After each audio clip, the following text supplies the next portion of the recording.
bagong senador na si Erwin Tulfo. Nako, galit na galit nang inamin ng isang kontraktor at nakita pa sa CCTV na pupunta sa opisina niya. Ito ang sabi ng balita, Mina Ilamparo Jose kinumpirmang pumunta sa opisina ni Senador Erwin Tulfo para sa office repair. Nilinaw ni Mina Jose ng WJ Construction na pumunta siya sa Senado noong August 19 para mag-ocular sa isagawa sanang repair sa opisina ni Senador Erwin Tulfo. Aba, ito, panoorin natin ang video. Linawin mo yung broom. Ano yung broom? It's the Blue Ribbon Oversight Yes, Office hindi Management, alam Your ng Honor. public. Masusundan na lang natin ito, no? Sa third floor na ba ito? Doon muna sa ground floor. Malinaw ang kuha ng August CCTV, 19. oh. Correct. Sige po, habang tinitingnan nyo, kayo na yung magkwento kung ano yung flow ng events nung kayo dumalaw dito. Anong Okay, oras? so from Kapit? the lobby po, nagsabi po ako na I have a permit to enter the Senate, and then tinanong po yung pangalan ko, hinanap po nila sa computer, and then nung na-confirm po nila, sabi nila, umakyat ka na sa second floor, doon ka mag-register. So pag akyat po, nakikita nyo po, meron pong separate na bag and body scanner where yung mga guests po dapat mag-pass through muna doon. After po noon, pupunta po sa logbook area, ilalag nyo po yung pangalan nyo, yung phone number nyo, taga saan kayo, and kung saang office kayo pupunta. And hitingnan po kami ng ID to verify kung kami po talaga yung nasa list. And that's what I did, Your Honors. Ito po, yan na yung pumunta kayo sa broom, di ba? Yes Sige, po. Sige, tuloy nyo lang po. Yeah, so dahil nga po nakita ko na yung elevator is cramped and dalawa lang po yung para sa mga senators, isa lang po yung sa guests, and natatakot ako na pumasok sa cramped elevator because I don't have my mask, I took the stairs po. And dumaan po ako kay Beng, inuna ko po muna siya dahil sa totoo lang po, nakiusap po ako sa kanyang mag-prepare or mag-print ng sample proposal na i-attempt ko po sanang i-present kay Senator Erwin.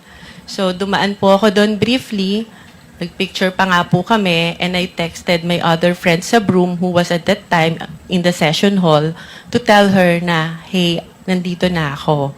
So after po noon, umakyat na ako dahil nagagalit na po sa akin yung staff ni Senator, bakit daw po ang tagal ko. Sandali lang daw po si Senator para explain sa akin kung ano yung gusto niyang gawin. So umakyat na po ako sa office ni Senator Erwin Tulfo. Mr. Chair, may I also add that we'll be submitting a screenshot of the text message between my staff and Ms. Mina Jose. Where was she during that time? Dahil doon po sa text message, sinabi niya dumaan pa sa Broom. At meron din po akong letter sa staff ko asking her bakit dumaan sa Broom. Parang ginamit po yung aming opisina na makapasyal siya sa Broom, wala naman po sa agenda. Hindi rin po niya minensyon na may kilala po siya dito sa Senate, dyan sa Broom, sa Blue Ribbon. So, in other words, Mr. Chair, parang nagamit po yung opisina ko para dumaan po siya sa Broom kung ano man yung kanyang business doon, Mr. Chair. My apologies, Your Honor, if that appeared that way. It was just my intention to see my friend, especially when I heard that Beng is suffering from cancer and I haven't seen her in a long time. So I thought it was an opportunity for me to also visit her. Mr. Chair, the question is, you should have told us na may kaibigan ka under investigation. My staff even asked me, Mr. Chair, if you would remember and you lied. Sinabi namin, baka ikaw sabit ka dito sa flood control. Wala po kami, hindi po kami sabit dyan. Ang mga project ko, 30 million. Do you remember that? You were asked, Ms. Jose. Yes, Your Honor, because I am of honest belief na wala po talaga kami. You were not, bakit nababanggit ang pangalan mo dito ngayon? Meron ka palang kinalaman dyan sa mga proyekto sa Bulacan na yan. Why didn't you tell us straight up?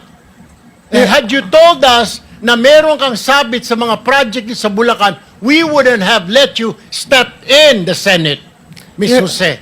Your Honor, prior to the text message that was shared by Bryce, nagulat po talaga ako dahil wala po kaming pinasukang project. We never joined any bidding.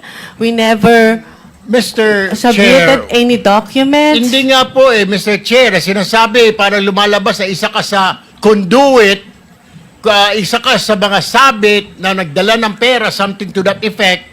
Hindi ko naman sinasabi na kasama ka sa proyekto, pero sabit ka sa problema sa flood control. You should have told us. You should have informed my staff na pumunta ka rito na dadaan po muna ako. How hard is that to say? Pakisabi kay Senator, dadaanan ko muna yung kaibigan ko sa Broome na may sakit na cancer. Why didn't you do that, Miss Jose?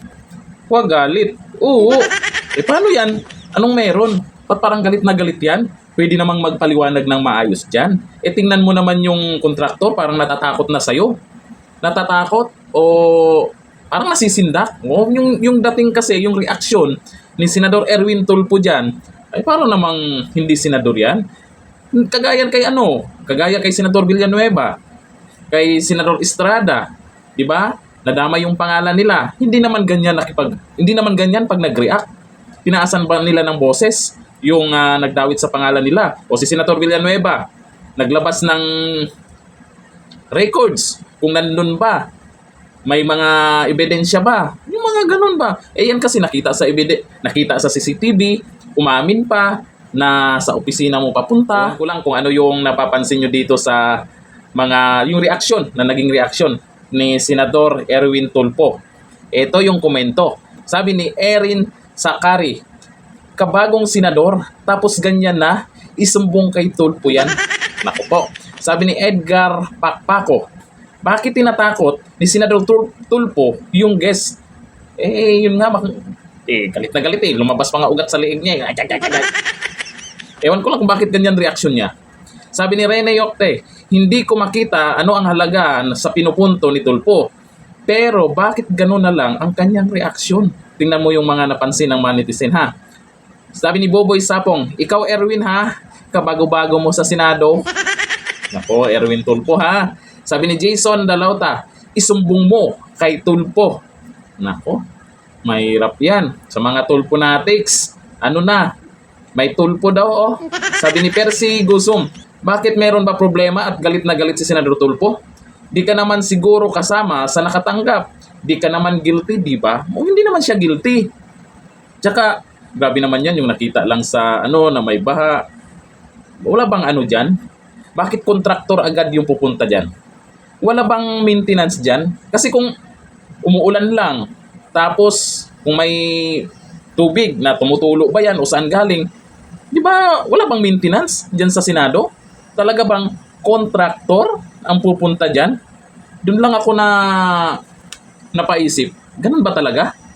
Pag yung opisina mo ay may problema, ganyan? O dyan sa Senado, hindi kasi natin alam. Kasi ang pagkakaalam ko sa ibang mga establishment o sa ibang mga opisina, pag may problema ganyan, kayang-kaya ng mga maintenance yan. Kasi kung hindi naman malala ha, pero pag ganyan, kontraktor talaga ang pumunta. At inamin naman ha, ng kontraktor na sa opisina daw siya ni Erwin Tulfo pupunta. Ano kaya sa tingin nyo? Anong meron kaya dito? Bakit ganyan makapag-react si Erwin Tulfo? Hanggang dito na lang, thank you. Bye-bye.